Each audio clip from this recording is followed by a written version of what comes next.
हाँ बच्चों, देखिए आज गणित के अंतर्गत चैप्टर 8 हम लोग पढ़ेंगे, चतुर्भुज की रचना तथा चतुर्भुजों के प्रकार। इसमें परिचय 3, परिचय थर्ड, पेज नंबर 47-48 में दिया गया है।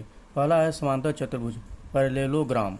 तो जिस चतुर्भुज की सम्मुख भुजाएं परस्पर, इसका ये परिभाषा है, जिस चतुर्भुज की सम्मुख भुजाएं परस्पर समांतर होती हैं उस चतुर्भुज को समांतर चतुर्भुज कहते हैं। ये इसके बराबर होगी और ए बी बराबर सी डी के।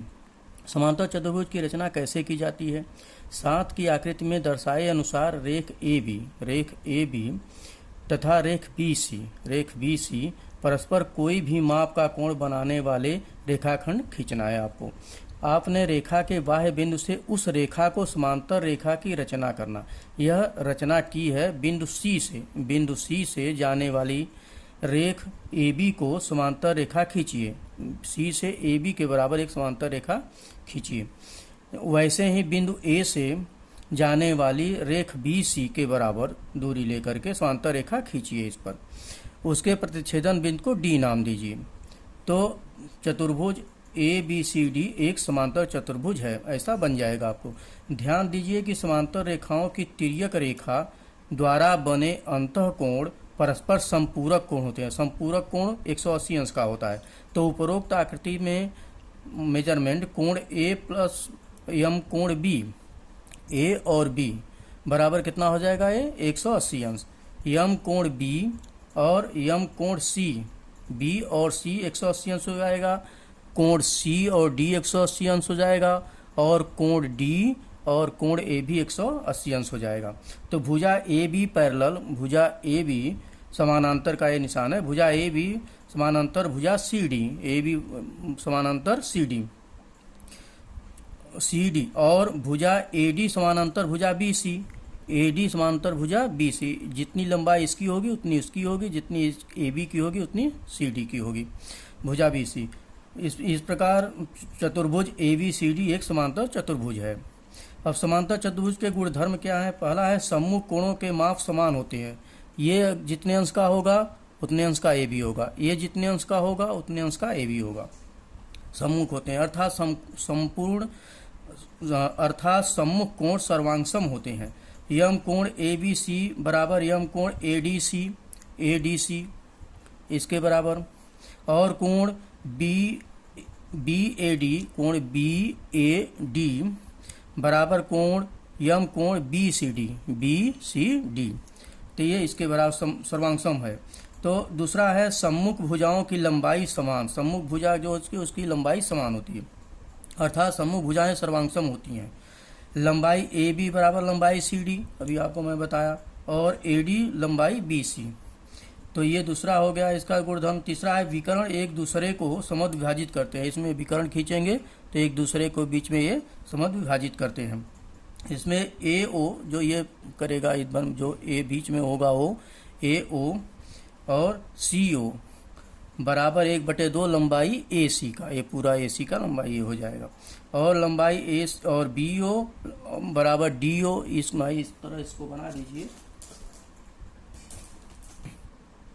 हाँ देखिए, अभी ए विकर्ण है ए सी और ये प्रतिच्छेदी करता है ओ बिंदु पर। फिर बी डी ए विकर्ण है, ये भी प्रतिच्छेदी करता है ओ बिंदु पर। तो यही है विकर्ण एक दूसरे को समद्विभाजित करते हैं, यहाँ पर दोनों समद्विभाजित करते हैं। तो यही लंबाई ए ओ बराबर लंबाई सी ओ बराबर 1/2 लंबाई ए सी। अगर ये 5 सेंटीमीटर है तो ये 5 सेंटीमीटर हो जाएगा 10 सेंटीमीटर। और लंबाई बी ओ ये बराबर होगा लंबाई डी ओ के, ये भी बराबर हो जाएगा 1/2 लंबाई बी डी के। इस तरह से आपका ये समांतर चतुर्भुज का हो गया। अब आगे देखिए।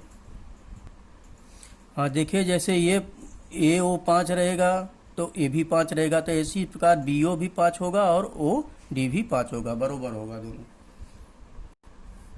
इसके बाद देखिए इसी परिचय के अंतर्गत दूसरा देखिए समलंब चतुर्भुज, ट्रेपीजियम।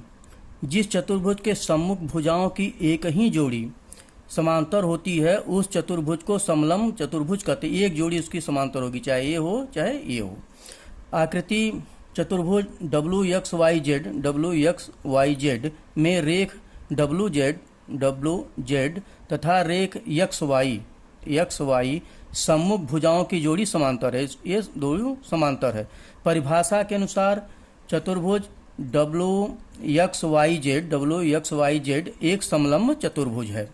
समांतर रेखाओं के तिर्यक रेखा द्वारा निर्मित अंतःकोणों के गुणधर्म के अनुसार यम कोण W मेजरमेंट है, यम कोण W प्लस यम कोण यक्स, यम कोण W प्लस यम कोण यक्स बराबर हो जाएगा 180 अंश। और यम कोण Y और यम कोण Z ये भी हो जाएगा 180 अंश, दोनों जोड़ देंगे 360 अंश हो जाएगा। तो इस आधार पर समलंब चतुर्भुज के संलग्न कोणों की 4 में से 2 जोड़ियां संपूरक होती हैं। इन चारों में से 2 जोड़ी संपूरक होती है, जैसे ये दोनों संपूरक है, इसके और ये इसके। इस प्रकार से तीसरा देखिए है पतंग, काइट। आकृति में ये काइट का है, देखिए आकृति में चतुर्भुज ABCD देखो, ABCD ये देखिए ये चतुर्भुज। इस चतुर्भुज का विकर्ण BD, विकर्ण क्या है इसमें BD, विकर्ण AC का लंब समद्विभाजक है, AC का लंब समद्विभाजित है। यहाँ पर 90 अंश का कोण में बना रहा है। तो जिस चतुर्भुज का एक विकर्ण ये देखिए ये इसके बराबर है, लेकिन दूसरा नहीं है। जिस चतुर्भुज का एक विकर्ण दूसरे विकर्ण का लंब समद्विभाजक होता है, ऐसे चतुर्भुज को पतंग कहते हैं, इसको पतंग कहेंगे। आकृति में रेख AB सर्वांगसम है, AB सर्वांगसम है रेख C और B के सर्वांगसम है, ये इसके सर्वांगसम है। तथा रेख AD सर्वांगसम है रेख CD के, ये इसके सर्वांगसम है। दुभाजक द्वारा जांच कीजिए इसको। उसी प्रकार कोण BAD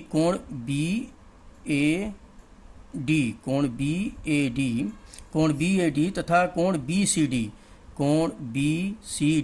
ये कोण और ये कोण BCD का मापन कर वे सर्वांगसम है, इसकी जांच आपको करना है, जांच कीजिए इसकी। अर्थात पतंग इस चतुर्भुज के प्रकार में 2 गुणधर्म होते हैं। इसमें 2 गुणधर्म है इसके। पहला है संलग्न भुजाओं की 2 जोड़ियां सर्वांगसम होती हैं, 2 जोड़ियां इसका सर्वांगसम होती हैं, एक जोड़ी ये एक जोड़ी ये सर्वांगसम होती हैं।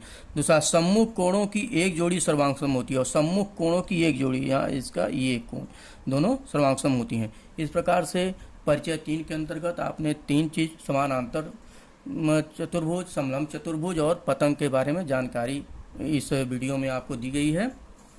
इतना ही इस वीडियो में। थैंक यू बच्चों।